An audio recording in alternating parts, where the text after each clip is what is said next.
चलिए एक टॉपिक का रिवीजन करते हैं। ये टॉपिक आपके नेगोशिएबल इंस्ट्रूमेंट्स एक्ट 1881 के अंदर आता है। टॉपिक की हेडिंग है रूल्स ऑफ कॉम्पेंसेशन। देखो, कॉम्पेंसेशन का मतलब होता है भरपाई, मुआवजा।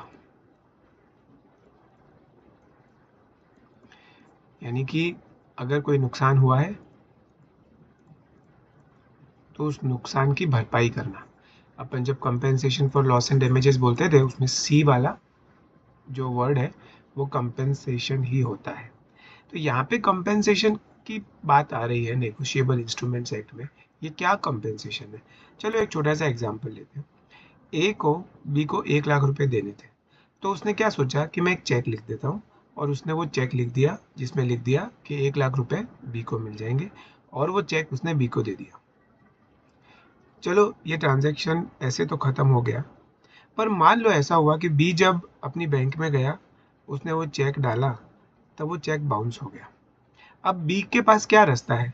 बी सबसे पहले तो क्या करेगा? केस करेगा। सीधी बात है, बी केस करेगा, लॉयर हायर करेगा। अमाउंट बड़ा है, इसीलिए इन सब चीज़ों में खर्चा लगेगा। यानी कि एक तरह से बी का लॉस हुआ है, जबकि बी की कोई गलती भी नहीं थी। तो ये सारा लॉस ए को उसको रिटर्न करना पड़ेगा। क्या करना पड़ेगा? कॉम्पेंसेट करना पड़ेगा। बस इसी टाइप के कंपेंसेशन की यहाँ पे बात हो रही है। चलो अभी ध्यान से अपन इसको पढ़ लेते हैं। Rules as to compensation section 112, ये काफ़ी इंपॉर्टेंट है एग्जाम पॉइंट ऑफ व्यू से। The compensation payable in case of dishonour of promissory note, bill of exchange और cheque by any party liable to the holder or any endorsee shall be determined by the following rules। मतलब कि ये सारे rules के हिसाब से compensation का amount decide होगा। First point, the holder is entitle to the amount due upon the instrument.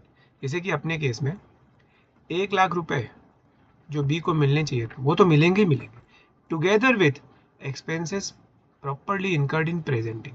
Presenting मतलब कि अब सपोज करो बी ने अपनी बैंक में वो चेक डिपॉजिट करवाया और वो चेक बाउंस हो गया।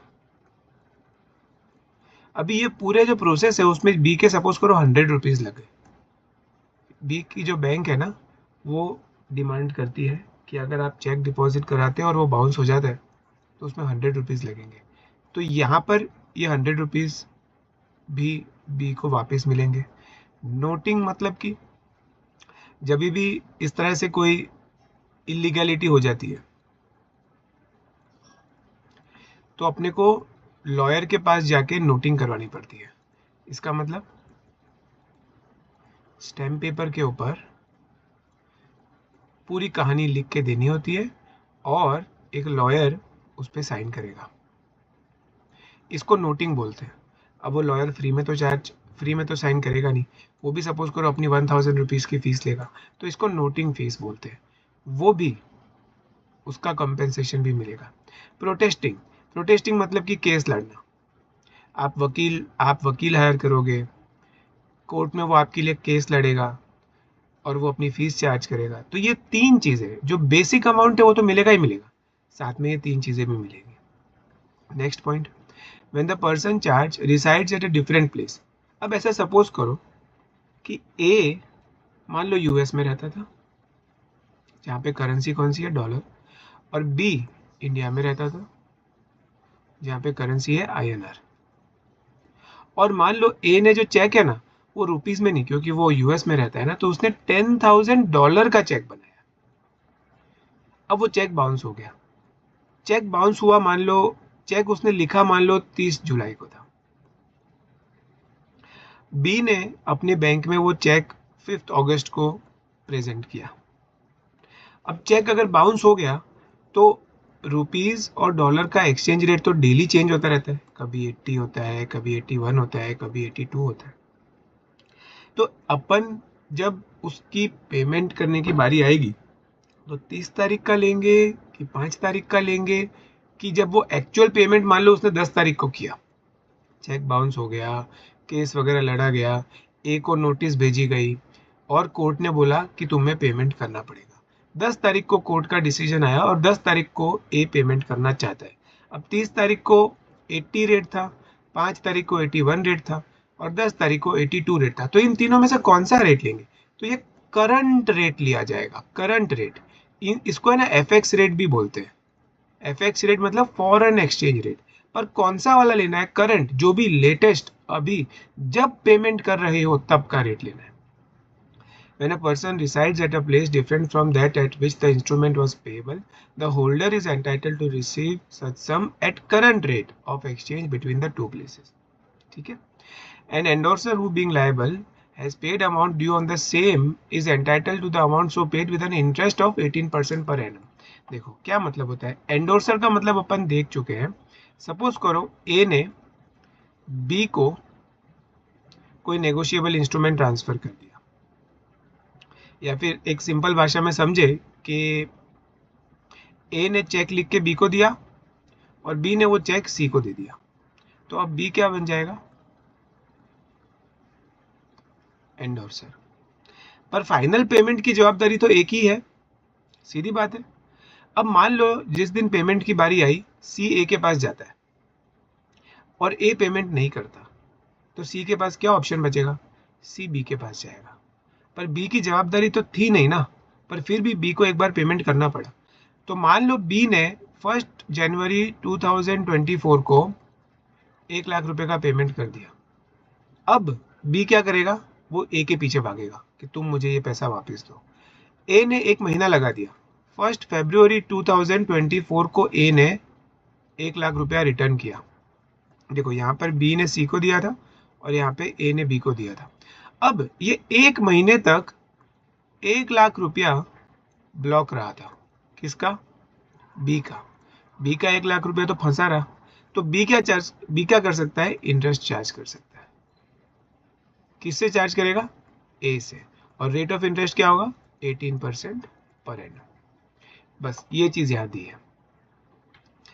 N endorser who being liable has paid the amount, मतलब एंडोर्सर ने अमाउंट पे किया है तो वो 18% पर एनम चार्ज कर सकता है। ये जो डी वाला पॉइंट है ना, वो सेम टू सेम जो अपन ने अभी इंडिया और यूएस वाली बात करी, वो सेम टू सेम वही है, बस वो एंडोर्सर के पॉइंट ऑफ व्यू से। जैसे फॉर एग्जांपल ए और बी थे, उसकी जगह पे मान लो यहाँ पर ऐसा है कि एक्स ने ए को दिया था और ए ने बी को दिया था चेक। अब ए यूएस में है और बी इंडिया में है, तो सेम चीज एप्लीकेबल होगी। जब पेमेंट की बारी आएगी तो करंट रेट से पेमेंट किया जाएगा। यानी कि एक सिंपल भाषा में समझे, ये डी वाला पॉइंट और ये बी वाला पॉइंट एग्जैक्टली सेम है।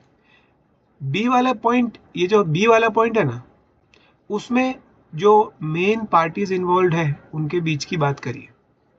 डी वाले पॉइंट में एंडोर्सर की और दूसरे पार्टी के बीच की बात करिए।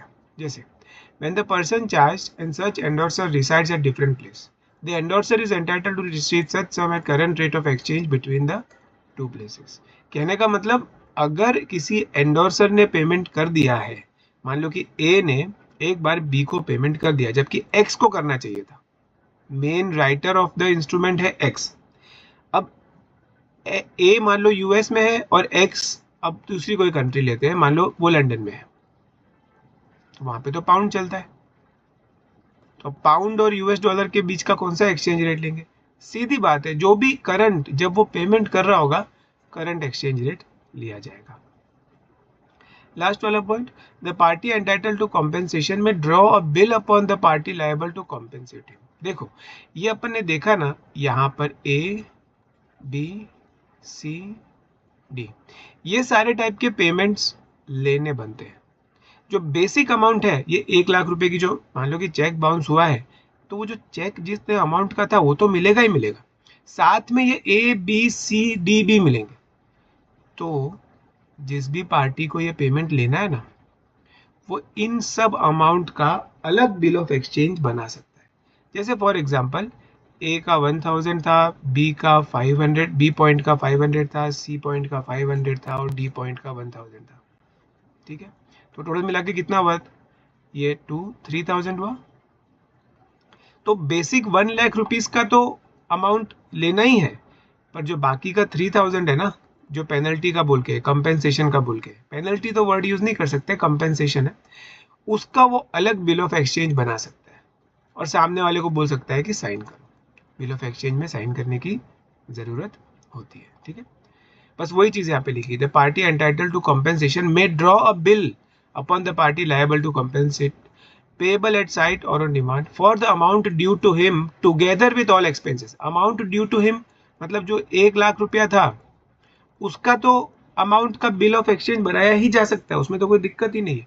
Together with all expenses properly incurred by him, ये जो बाकी के ऊपर के एक्सपेंसेस है ना, जैसे कि यहाँ पर देखा था प्रेजेंटिंग का खर्चा है, नोटिंग का खर्चा है, प्रोटेस्टिंग का खर्चा है, तो मिलाकर जितना भी होता है, जैसे कि मान लो ये टोटल मिला के हो जाएगा 1,03,000, तो 1,03,000 का बिल ऑफ एक्सचेंज वो बना सकता है। Such bill must be accompanied by the instrument dishonoured. अभी ये जो बिल ऑफ एक्सचेंज बनाया जाएगा ना, ये जो चेक लिखा गया था वो डिसऑनर हो गया था, तभी तो ये रूल्स एप्लीकेबल हुए। तो इस चेक को इस बिल ऑफ एक्सचेंज के साथ में स्टेपल करना है, अटैच करना है, क्योंकि ये बिल ऑफ एक्सचेंज इसी चेक का कंटिन्यूटी है। ये चेक अगर डिसऑनर नहीं होता तो ये बिल ऑफ एक्सचेंज बनाने की जरूरत नहीं पड़ती, इसीलिए लिखा है such bill must be accompanied by the instrument dishonoured and the protest thereof. Protest thereof मतलब कि जो भी आपने केस किया है, मतलब मैंने यहाँ पे बताया ना, प्रोटेस्ट करना मतलब केस करना, तो उस केस के जो डॉक्यूमेंट्स है ना, वो भी आपको इसमें अटैच करना है। If such bill is dishonored, the party dishonoring the same is liable to make compensation thereof in the same manner as in the case of original bill। अब मान लो कि ये 1,03,000 का जो बिल ऑफ एक्सचेंज है ना, वो भी डिसऑनर हो गया, सामने वाले ने उसको भी पेमेंट नहीं किया, तो फिर सेम टू सेम ये सारे रूल्स फिर से एप्लीकेबल हो जाएंगे। प्रेजेंटिंग का खर्चा, नोटिंग का खर्चा, प्रोटेस्टिंग का खर्चा, अगर दोनों अलग अलग कंट्री में रहते हैं तो करंट एक्सचेंज रेट लगेगा, अगर एंडोर्सर ने पेमेंट किया है तो 18% पर एनम इंटरेस्ट मिलेगा, अगर एंडोर्सर ने पेमेंट किया है और उसको ओरिजिनल बंदे से पैसा लेना है और वो दोनों अलग अलग कंट्री में है तो फिर से करंट एक्सचेंज रेट लगेगा। तो ये हो गए अपने rules of compensation. Negotiable instruments act 1881 के अंदर है सेक्शन 117, ठीक है। आप लोग इसको ध्यान से एक बार फिर से पढ़िए, कुछ भी क्वेरी हो, कोई भी एक स्पेसिफिक पॉइंट को आपको डिटेल में समझना हो तो मुझे बताइए, मैं आपको फिर से बता दूँ।